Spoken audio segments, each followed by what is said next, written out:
नमस्कार प्रेक्षकांनो, आपण बघतोय तू ही रे माझा मित्रचा इंटरेस्टिंग असा एपिसोडच्या सुरुवातीला अर्णव आधीच चिडलेला आहे. आय कॉन्ट टॉलरेट दिस असं म्हणून तो जोरात ओरडतोय.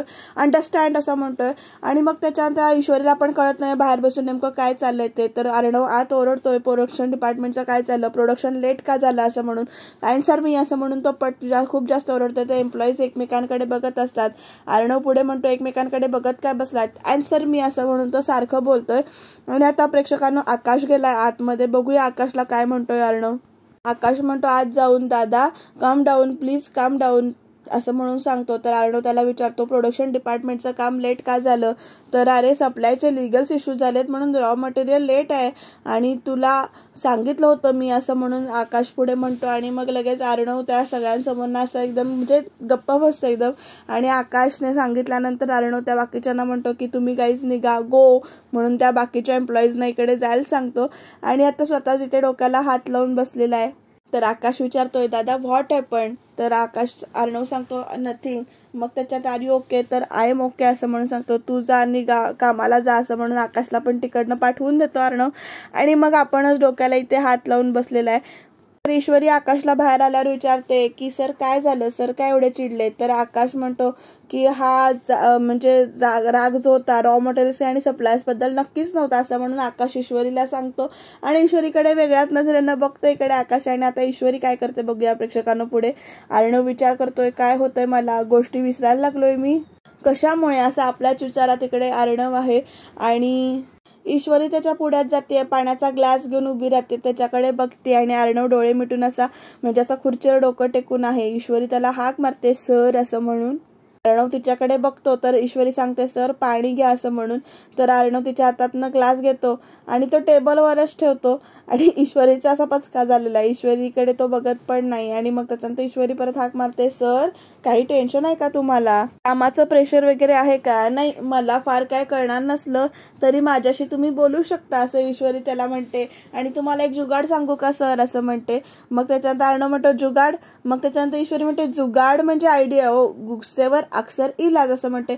तुम्ही ना गरमागरम जलेबी खाऊन बघा बरं वाटेल तुम्हाला असं म्हणते. आणि नको मग नाही तर असं करा तुम्ही रबडी मागवा थोडीशी. अहो गोड खाल्लं ना की मनातलं कडवटपणा आणि राग छुमंतर होऊन जाईल 1 मिनिट में. आणि अर्णव तिला सांगतो मी गोड खात नाही असं म्हणून तोंड वाकडं करून सांगतो, गो म्हणून सांगतो. आणि get back to your work असं म्हणून सांगतो. आणि सर काय असं करता तुम्ही, बोलून टाका ना तुम्ही मोकळेपणाने, हलकं होईल मनावरचं, तुम्हाला असं एकदम हलकं हलकं वाटेल पिसासारखं. काय असतं ना की गोष्टी मनामध्ये दाबून ठेवल्या की त्या आपल्यालाही तकलीफ होते आणि आपल्या आजूबाजू असलेल्या परेशान होतात सगळेच. त्यापेक्षा मनात जे काही असेल ना ते तुम्ही बोलून टाका असं म्हणून ईश्वरी बडबड करते. तुम्हाला माहितीये का माझे नमुते काय सांगते. तर अर्णव तिला की नाही असं खुणीने तिकडे जा म्हणून सांगतो. तर तिला वाटतं की बसायला सांगितलंय म्हणून ती खुर्चीमध्ये जाऊन बसते. आणि मी काय म्हणत होते असं म्हणते. तर प्रेक्षकांनो अर्णवने असं विचारल्यानंतर ईश्वरी काय म्हणते बघा सर तुम्ही रागाच्या भरात ना तेही विसरलायत म्हणते इकडे. आणि त्याचा अर्णव म्हणतो काम सोडून गप्पा मारायची जागा आहे काही. आणि मग ईश्वरी त्याला परत म्हणते अहो सर काम कुठे, केबिन कुठे आणि कॅन्टीन कुठे, केवढा फरक आहे. आणि बसते ईश्वरी खुर्चीत आणि म्हणते आता मला सांगा जरुरी विषय हे कॅन्टीनमध्ये डिस्कस करता येतात का. आता तुम्ही भडकता म्हणून तुम्हाला मी काहीतरी सांगायला गेले तेही कॅन्टीनमध्ये. तर अर्णव लगेच म्हणतो झाली तुझी बडबड सुरू, कुठल्याही प्रश्नाचं उत्तर हो किंवा नाही असं एका शब्दात उत्तर द्यायला जमेल का तुला. तर ईश्वरी चिडून उठते म्हणते जाऊ दे राहू देत, सगळं टेन्शन सगळी परेशानी मनामध्येच ठेवा, किती तकलीफ झाली ना तरी बोलायचं नाही म्हणजे नाही असं चिडते आता अर्णववरती सुद्धा. आणि परत बसते खुर्चीत आणि म्हणते आणि हे असे फटाके दिवसभर कुठेही फुटत राहतात रागाचे. नाही मस्त एकदम मस्त बढिया चालू आहे तुमचं, चालू द्या असंच चालू आहे. आणि अर्णव बघा तिकडे गप्प कसा असं तोंड वाकडं करतोय. ईश्वरी पुढे म्हणते सॉरी हा सर, मी तुमची साधी पीए आहे तरी सुद्धा खूप बोलले मी, तुम्ही ऐकायचं काम म्हणजे पीएने ऐकायचं काम करायचं असतं, येस सर नो सर. आणि मग अर्णव तिला बसायला सांगतो. ईश्वरी लगेच खाली बसते आणि मग बोलायला परत चालू करते. सर तुमच्याशी ना जगातलं कोणीही काही बोलूच शकत नाही कारण तुम्हाला कुणाचं काही ऐकूनच घ्यायचं नसतं. मग मी तरी माझी बेफुजल कशी एनर्जी वाया घालवते काय संबंध. आणि अर्णव तिला गप्प बसवतो आणि ना पाण्याचा ग्लास तिथला उचलतो आणि पाणी पितो ते गटगट. ईश्वरीच्या बडबडीमुळे ना त्यालाच दम लागलाय आणि मग ईश्वरी पुढे बोलायला चालू करते. आधीच बडबडीमुळे मी आहेच बदनाम, आपल्याला कोण सिरियसली घेते. पण नाही नाही नाही नाही सर, तुमच्याकडून ना कंपल्शनच नाही आहे उत्तराचं, पण तरी सुद्धा पण जमलं तर ना एक काम करा, तुम्हाला काय वाटतंय ना ऐकायचा एकदा विचार करा आणि त्याचा ऑडिओ नोट स्वतःलाच पाठवा आणि शांतपणे एकट्यात बसून त्या ऐका. म्हणजे कुणाशी कधीतरी कोणी मोकळेपणाने बोलायचं तुम्हाला समाधान मिळेल असं सगळं बोलते. आरडो कसा बोलतोय बघतोय तिच्याकडे बघा आणि ईश्वरी स्वतःच म्हणते जाऊ दे किती बडबड करते मी. तर आरडो म्हणतो गुड, कळलं तुला. तर ईश्वरी म्हणते काय काय उपयोग आहे त्याचा, फुकटचे सल्ले द्यायची मलाच हौस, त्याचा काहीच फरक पडणार नाही, जाते मी असं म्हणून तिकडनं निघून जाते. आणि आर्णव बघा कसा रिॲक्ट करतोय ती गेल्यानंतर, स्वतःशीच हसतोय तो तिची बडबड बडबड ऐकून. आणि मग तो विचारात म्हणतो आपल्या काय करायचं हिचं असा प्रश्न स्वतःलाच विचारतो तो आणि हसतोय. माझ्यासमोर बोलायला लोक घाबरतात, पण हिची बडबड का सहन करतोय मी, मिस इंदौर असं म्हणतो आणि स्वतःशीच तिथे गालातल्या गालात हसतो. तर प्रेक्षकांना इकडे बघूया, राकेशचा फोन वाजतोय म्हणून राकेश तिथे थांबतो आणि त्याला चक्क आश्चर्य वाटतं की इंदोरी जिलबीचा स्वतःहून फोन आलाय असं म्हणून तो फोन उचलतो. ईश्वरीने त्याला फोन केलेला आहे. हॅलो ईश्वरीजी, हां बोला ना असं आता राकेश बोलायला चालू करतो. तर तिकडनं ईश्वरी म्हणते तुम्ही कुठे आहात, कधी येणार आहात, मी वाट बघतोय तुमची. तर लगेच राकेश म्हणतो उशिरा का होईना, ही वाट बघायला लागली असं म्हणून. तर लगेच स्वतःचीच हसतोय तो. आणि मग आता राकेश म्हणतो ईश्वरीजी मी नाही येतोच आहे घरी, लवकरच येईन, फार वाट नाही बघावी लागणार तुम्हाला असं सांगतो तो. पण काय झालं, काही विशेष कारण आहे का असं विचारतो. मग लगेच ईश्वरी म्हणते हो विशेषच कारण आहे. राकेश विचारतो का हो. तर ईश्वरी सांगते शलाकाताई. आणि शलाकाचं नाव ऐकून इकडे धाबे दणाणलेत राकेशचा. तर ईश्वरी पुढे सांगते शलाकाताई इथे घरी आलेत तुम्हाला भेटायला. आणि राकेशच्या तिकडनं काहीच आवाज नाहीये, त्याच्यामुळे हॅलो राकेशजी असं ईश्वरी सारखी हाक मारते. तर राकेश आपल्याच मनात आहे. परत तो काय म्हणतो बघा, मी आहे ना असं म्हणतो तो. आणि पुढे म्हणतो की सॉरी, ते एका मित्राचा मेसेज आला, त्याच्या आईला ना अचानक ऍडमिट केलं हॉस्पिटलला, मला तिथे जावं लागेल अर्जंट असं सांगतो. आणि मग ईश्वरी म्हणते म्हणजे तुमची आज भेट नाही का होणार, तुम्हाला आज भेटता नाही का येणार. तर राकेश म्हणतो हो नाही ना, तिथे किती वेळ लागेल मला माहिती नाही, काय परिस्थिती आहे त्यामुळे. आणि मग ईश्वरी म्हणते बरं ठीक आहे काही हरकत नाही, मी शलाकाताईंना पुन्हा कधीतरी भेटायला सांगते असं म्हणून. आणि मग राकेश म्हणतो हो चालेल ना असं म्हणतो. आणि पण आता ईश्वरीजी पुढच्या वेळी त्यांना ना वेळ घेऊनच यायला सांगा असं म्हणून सांगतो बरं का मुद्दामून. आणि म्हणतो म्हणजे त्यांची फेरी फुकट जायला नको ना म्हणून म्हणतोय मी, पण मी भेटीन हा त्यांना नक्की असं आश्वासन देतो ईश्वरीला. आणि मग त्याच्यानंतर बरं का मी फोन ठेवू का, मला निघायचं हॉस्पिटलला जायला अर्जंट आणि म्हणून फोन ठेवून देतो. आणि शलाका तिथे आले असा विचारात स्वतःशीच हरवलाय, हिचं काहीतरी करावं लागणारच आता असं ठरवतोय. बघूया पुढे काय काय घडणार आहे ते. तर प्रेक्षकांना ईश्वरीकडे सांगते शलाकाताई की म्हणजे आज राकेशजींना भेटता नाही येणार आहे तुम्हाला, त्यांना जरा हॉस्पिटलला जावं लागतंय. शलाका पण म्हणते हो का, म्हणजे त्यांना भेटायला जितका उशीर त्यांना होणार आहे ना तेवढं माझं टेन्शन अधिकच वाढणार आहे, कारण तो राजेश्वर मला कधीही शोधून काढेल याची मला सतत भीती वाटत असते ग. तर ईश्वरी म्हणते ताई तुम्ही काळजी करू नका, तो नाही शोधणार तुम्हाला, आम्ही आहोत ना तुमच्या बरोबर असं धीर देते. आणि म्हणते ताई प्लीज तुम्ही अशा घाबरून जाऊ नका हो असं शलाकाला धीर देते ती. शलाका म्हणते ईश्वरी अगं मला त्याची खूप भीती वाटते. ईश्वरी म्हणते हो मी समजू शकते, पण ते राकेशजी आहेत ना ते आपल्याला नक्की मदत करतील असं म्हणून धीर देते. अगदी देव माणूस आहेत ते असं म्हणून कौतुक करते राकेशचं ईश्वरी.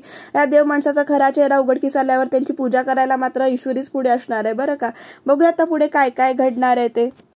तर प्रेक्षकांनो राकेश इकडे आपल्या मित्राला फोन करतोय, अरे सत्या तुला त्या शलाकावर लक्ष ठेवायला सांगितलं होतं ना, झोपला होतास काय रे तू, आणि काय झालं म्हणून काय विचारतोयस तू, अरे माझ्या घरी पोचली ना ती कशी म्हणून मलाच काय विचारतोय परत, तू सांग मला ती कशी पोचली ते, नशीब मी घरी नव्हतो नाही तर मोठा प्रॉब्लेम झाला असता असं म्हणून. इथे पुन्हा असं झालं ना तर बघच वाजवून ठेवी ना, लक्षात ठेव असं म्हणून धमकी देतो राकेश फोनवर आपल्या मित्राला आणि फोन कट करतो.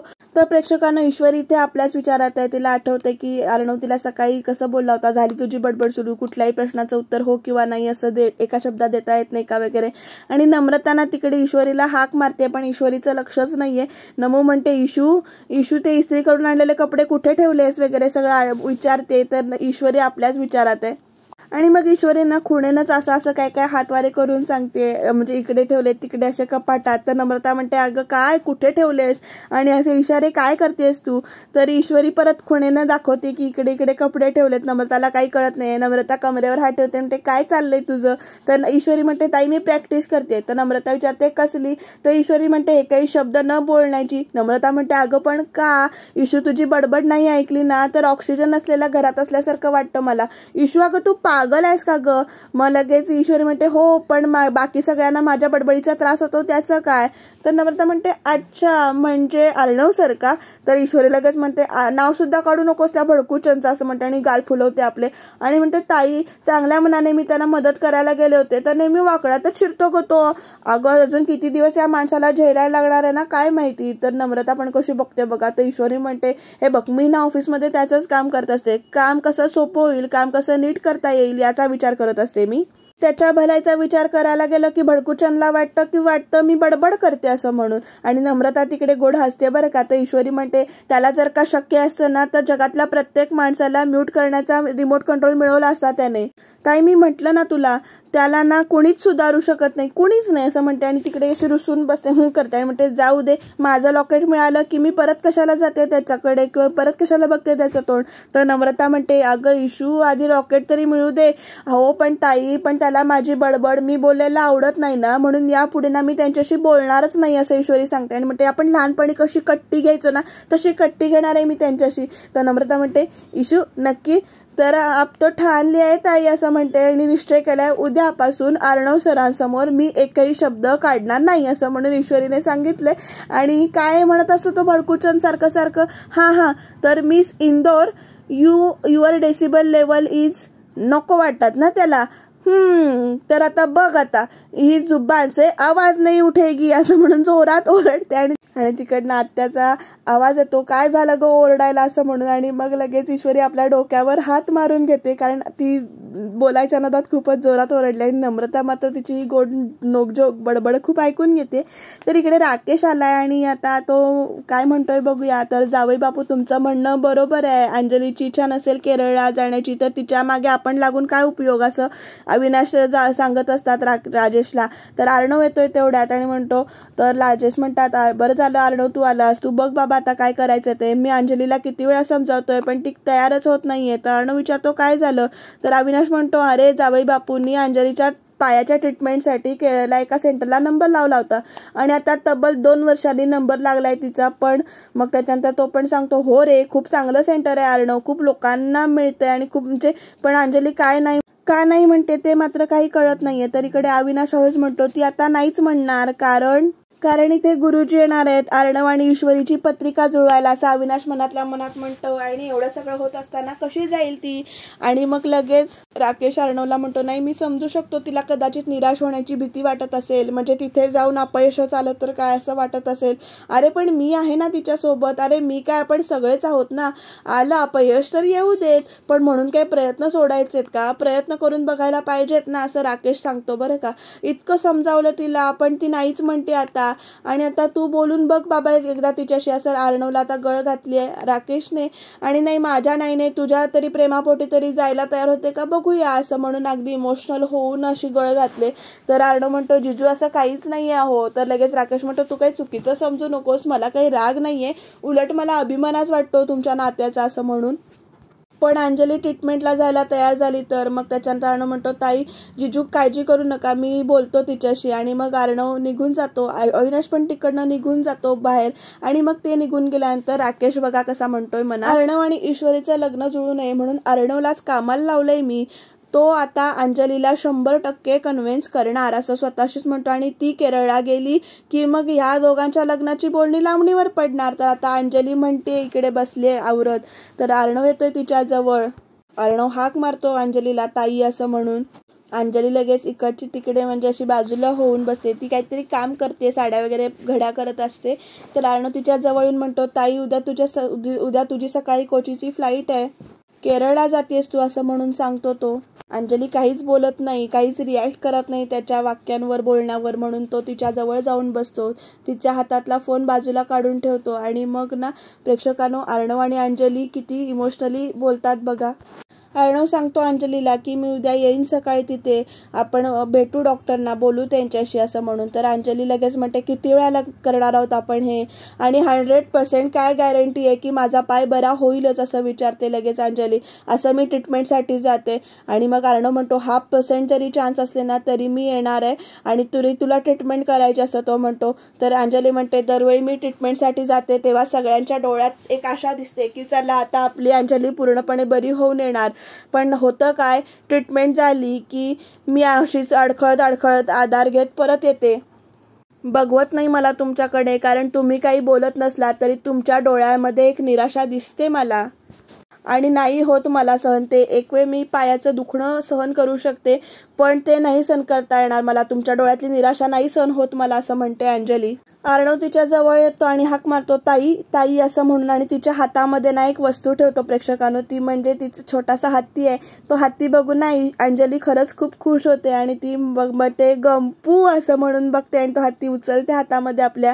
हेच नाव ठेवलं होतं ना आपण याचं असं म्हणून, तू अजून जपून ठेवलायस असं अर्णवला विचारते. तर अर्णव म्हणतो तुला इतका आवडला होता हा की फन अँड फेअरमध्ये मी रिंग टाकून मिळवला होता, आठवतंय का? तर लगेच अंजली म्हणते हो अगदीच आठवतंय ना, केवढा हट्ट केला होता मी, तू सुद्धा किती प्रयत्न केलेस रिंग टाकायचा, पण काही रिंग पडतच नव्हती.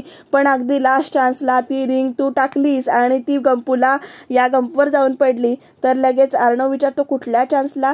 तर अर्णव पुढे म्हणतो स्वतःच लास्ट चान्सला राईट. आणि मग अंजली सुद्धा त्याच्याकडे अशी बघते आणि मग ती म्हणते तुला आठवतंय ना त्यानंतर आपण त्या आकाश पाळण्यामध्ये बसलो होतो, तिथे सुद्धा सीटवर ना मी घसरून खाली पडले असं म्हणून स्वतःशी तिथे हसते. फार काही लागलं नव्हतं मला, म्हणजे ती विषय बदलायचा प्रयत्न करते बरं का. तर अर्णव परत तिच्या जवळ जाऊन तिथे बसतो आणि अर्णव पुढे म्हणतो तुझ्या या गंपू सकट तुला उचलून घेऊन जावं लागलं होतं मला घरी असं म्हणते. आणि अंजली पण गोड हसते बरं का इथे. आणि मग अर्णव म्हणते आपण पडलो याचा एवढा शॉक लागला होता तुला की तू आजारी पडली होतीस त्याच्यानंतर, आणि मग तुझा हा गंपू आणि बाजूला मी असल्याशिवाय तुला कधी झोप लागत नव्हती. अंजली म्हणायची तेव्हा मला असं वाटत होतं की हा गंपू माझा रक्षक आहे, आणि अर्णव पुढे म्हणतो आणि मी त्याचा सारथी असं तुला वाटायचं. आणि मग गोड हसतात दोघं जण एकमेकांकडे बघून. अर्णव म्हणतो लहान होतो मी तेव्हा, तरी तेव्हा तुझ्या स्टुपिडिटीवर हसायला यायचं मला असं म्हणून. तर राकेश इकडे म्हणतोय चला माझा लाडका मेहुणा आपल्या जिजूंचं काम नक्की करणार आहे पूर्ण, बहिणीला तो केरळला पाठवणार गॅरंटी असं म्हणून सांगतो. तर आता अविनाश आला इकडे, तर तो हाक मारतो जावई बापू असं म्हणून. तर राकेश त्याच्याकडे परतून बघतो आणि मग त्याच्यानंतर राहो जावई बापू तुम्ही एवढं टेन्शन घेताय, अर्णव बोलतोय ना अंजलीशी असं म्हणून अविनाश म्हणतो. तर राकेश म्हणतो की हो टेन्शन नाही हो मामा, मला अंजलीची काळजी वाटते असं म्हणतो, तिचा पाय बरा व्हावा असं मला खरंच खूप मनापासून वाटतंय, मी माझ्यासाठी नाही तिच्यासाठीच असं म्हणतोय, तिचा त्रास कमी व्हावा म्हणून असं म्हणतो. आणि पण किती समजावलं तिला पण, आणि तेवढ्यात ना प्रेक्षकांना फोन वाजतोय. आणि प्रेक्षकांना फोन कुणाचा आहे तर अर्थातच ईश्वरीनं फोन केलाय. तर 1 मिनिट असं म्हणून तो राकेश बाजूला जातो तिकडनं आणि हॅलो हां बोला ना असं म्हणतो. तर हेच विचारायला फोन केला होता की तब्येत कशी आहे आता असं म्हणून. मग तो म्हणतो तब्येत असं म्हणून, माझ्या तब्येतीला काय झालंय असं तो परत पटकन बोलून जातो. आणि अविनाश तिकडनं ऐकतोय. तर इकडे ईश्वरी म्हणते अहो तुमची नाही तुमच्या मित्राच्या आईची तब्येत बरी नाही असं म्हणाला होतात ना तुम्ही. आणि मग हो आहे बरी आहे, उपचार सुरू आहे तिथेच आहे मी असं म्हणतो बरं का.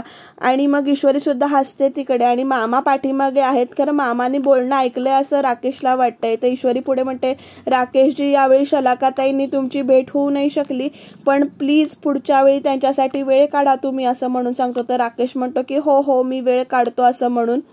आणि मग हॅलो असं बोलायला चालू करतो. तर ईश्वरी सुद्धा तिकडनं हॅलो म्हणते. राकेश इकडनं म्हणतो तुमचा आवाज ऐकू येत नाही, इथे नेटवर्कचा प्रॉब्लेम आहे बहुतेक वगैरे असं सांगतो.